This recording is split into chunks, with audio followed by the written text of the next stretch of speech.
Good morning students. व्याकरण के अंतर्गत आज मैं आपको पाठ 8 कारक समझाने जा रही हूँ। कुछ उदाहरणों द्वारा समझते हैं कारक को। मेज पर फूल रखे हैं, गिलास में पानी है, पेड़ से फल गिरा। यदि ऊपर लिखे वाक्यों में से रंगीन शब्द हटा दें तो ये वाक्य इस प्रकार हो जाएंगे। मेज, फूल रखे हैं, गिलास, पानी है, पेड़, फल गिरा। इन वाक्यों को पढ़ने से इनका अर्थ समझना मुश्किल हो रहा है। रंगीन शब्दों पर, में, से के लगने से वाक्यों के अर्थ स्पष्ट हो गए हैं। ये कारक कहलाते हैं। ये संज्ञा या सर्वनाम शब्दों का क्रिया से संबंध स्थापित करते हैं। इस प्रकार संज्ञा या सर्वनाम का क्रिया से संबंध बताने वाले शब्द कारक कहलाते हैं। कारक चिन्हों को परसर्ग या विभक्ति कहते हैं। कारक के भेद। कारक के 8 भेद होते हैं। इनके नाम और चिन्ह इस प्रकार हैं। पहला है कर्ता कारक, जिसका चिन्ह है ने। दूसरा कर्म कारक, इसका चिन्ह होता है को। तीसरा करण कारक, इसका चिन्ह होता है से, के द्वारा। चौथा संप्रदान कारक, इसका चिन्ह होता है के लिए या को।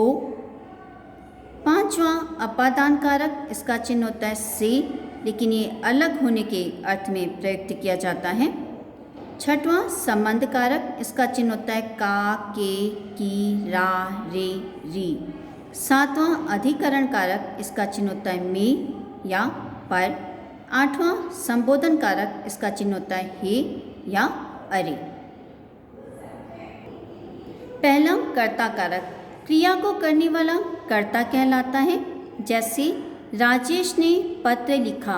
अब यहाँ पर पत्र जो है वो राजेश के द्वारा लिखा गया है, तो राजेश कर्ता होगा। दूसरा उदाहरण, मनोज ने शर्ट पहनी। यहाँ पर पहनने का कार्य मनोज के द्वारा किया गया, तो मनोज यहाँ पर कर्ता हुआ। क्रिया को करने का कार्य कर्ता कर रहा है, तो मनोज यहाँ पर कर्ता हुआ। तीसरा उदाहरण, रीता ने भोजन बनाया। यहाँ पर भी भोजन बनाने का कार्य रीता द्वारा किया गया, तो रीता कर्ता कारक के अंतर्गत आएगा।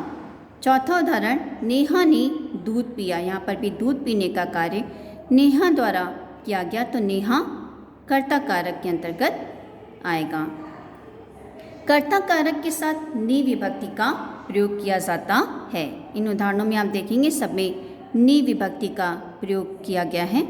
दूसरा होता है कर्म कारक, जिस वस्तु या व्यक्ति पर क्रिया के होने का प्रभाव पड़े उसे कर्म कहते हैं। जैसे राहुल ने बहन को पुकारा। यहाँ पर पुकारने का प्रभाव किसके ऊपर पड़ रहा है? बहन के ऊपर, तो यहाँ पर कर्म कारक हुआ। दूसरा उदाहरण है, घोड़े ने घास खाई। यहाँ पर भी खाने का प्रभाव घास के ऊपर पड़ रहा है। क्या खाई? घास खाई, तो यहाँ पर भी कर्म कारक होगा। तीसरा उदाहरण है, निशा ने पानी पिया। यहाँ पर भी पीने का प्रभाव किसके ऊपर पड़ रहा है? पानी के ऊपर, तो यहाँ पर भी कर्म कारक होगा। चौथा उदाहरण है, रोहित ने कार चलाई। यहाँ पर भी चलाने क्रिया का प्रभाव कार के ऊपर पड़ रहा है, तो यहाँ पर भी कर्म कारक होगा। कर्म कारक के साथ को विभक्ति का प्रयोग किया जाता है, परंतु कभी कभी को विभक्ति का प्रयोग नहीं भी किया जाता है। तीसरा करण कारक, कर्ता जिस साधन या माध्यम से कार्य करता है उसे करण कारक कहते हैं। जैसे बच्चे खिलौने से खेलते हैं। यहाँ पर बच्चे खिलौने की सहायता से खेल रहे हैं, तो यहाँ पर करण कारक होगा। दूसरा उदाहरण है, रमन पेन से लिखता है। यहाँ पर भी रमन जो है वो पेन की सहायता से लिख रहा है, तो यहाँ पर भी करण कारक होगा। तीसरा उदाहरण है, परिधि साबुन से नहाती है। यहाँ पर भी साबुन के द्वारा वो नहा रही है, तो यहाँ पर भी करण कारक का प्रयोग किया जाएगा। चौथा उदाहरण है, सैनिक बंदूक से लड़ते हैं। यहाँ पर भी सैनिक बंदूक की सहायता से लड़ रहे हैं, तो यहाँ पर भी करण कारक होगा। करण कारक का विभक्ति चिन्ह से और के द्वारा होता है। चौथा, संप्रदान कारक। कर्ता जिसके लिए काम करता है या जिसे कुछ देता है उसे संप्रदान कारक कहते हैं। जैसे सुरेश ने दीदी को बधाई दी। यहाँ पर सुरेश जो है वो दीदी को बधाई दे रहा है, तो दीदी के लिए वो कार्य कर रहा है, दीदी को बधाई दे रहा है, तो यहाँ पर संप्रदान कारक हुआ। दूसरा उदाहरण है, बच्चों के लिए लड्डू लाओ। यहाँ पर व्यक्ति स्वयं अपने लिए लड्डू न मंगवाकर बच्चों के लिए मंगवा रहा है, तो यहाँ पर भी संप्रदान कारक का प्रयोग किया जाएगा। तीसरा उदाहरण है, नेहा ने भाई को राखी बांधी। यहाँ पर भी नेहा भाई को राखी बांध रही है, तो यहाँ पर भी संप्रदान कारक होगा। चौथा उदाहरण है, मीना बिल्ली के लिए दूध लाई। यहाँ पर मीना स्वयं के लिए दूध न लाकर बिल्ली के लिए ला रही है, तो यहाँ पर भी संप्रदान कारक होगा।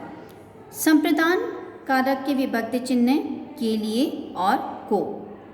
अपादान कारक, किसी वस्तु, व्यक्ति या स्थान को एक दूसरे से अलग करने और तुलना करने वाले कारक को अपादान कारक कहते हैं। जैसे मुकेश छत से गिर पड़ा। यहाँ पर मुकेश छत से अलग हो गया, तो यहाँ पर अपादान कारक होगा। दूसरा उदाहरण है, संजय घर से चला गया। यहाँ पर संजय घर से अलग हो गया, घर से वो निकल गया, तो यहाँ पर भी अपादान कारक होगा।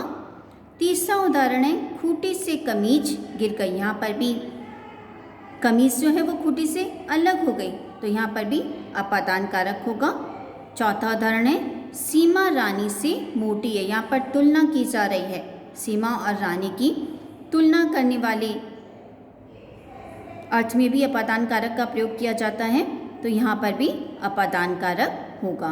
अपादान कारक का विभक्ति चिन्ह से। यहाँ पर बच्चों एक बात ध्यान देना, करण कारक में हम जिस साधन या माध्यम से अपने कार्य को पूरा करते हैं वहाँ पे करण कारक का प्रयोग किया जाता है, और जहाँ पर एक दूसरे से अलग करने और तुलना करने की बात आती है वहाँ पर अपादान कारक का प्रयोग किया जाता है। छठवां है, संबंध कारक।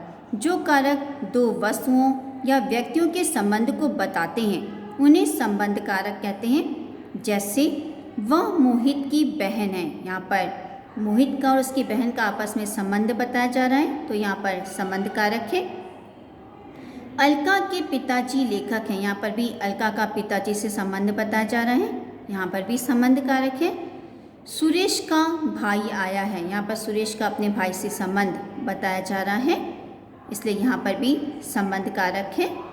चौथा उदाहरण है, नरेश का नौकर कहाँ गया। यहाँ पर भी नौकर का नरेश के साथ संबंध बताया जा रहा है, इसलिए यहाँ पर भी संबंध कारक है। की, के, का, ये शब्द दो संज्ञाओं के बीच में संबंध को व्यक्त करते हैं, इसलिए संबंध कारक के विभक्ति चिन्ह का, की और के। अधिकरण कारक। जो कारक काम करने के स्थान का बोध कराते हैं उन्हें अधिकरण कारक कहते हैं। क्रिया के आधार का बोध कराने वाले कारक को अधिकरण कारक कहते हैं। जैसे हरप्रीत छत पर बैठा है। यहाँ पर हरप्रीत के बैठने का आधार क्या है? छत, तो यहाँ पे अधिकरण कारक होगा। गांव में चौपाल है। चौपाल का आधार स्थल है गांव, इसलिए यहाँ पर भी अधिकरण कारक होगा। बाग में भौरे हैं। भौरों का आधार स्थल है बाग, इसलिए यहाँ पर भी अधिकरण कारक होगा।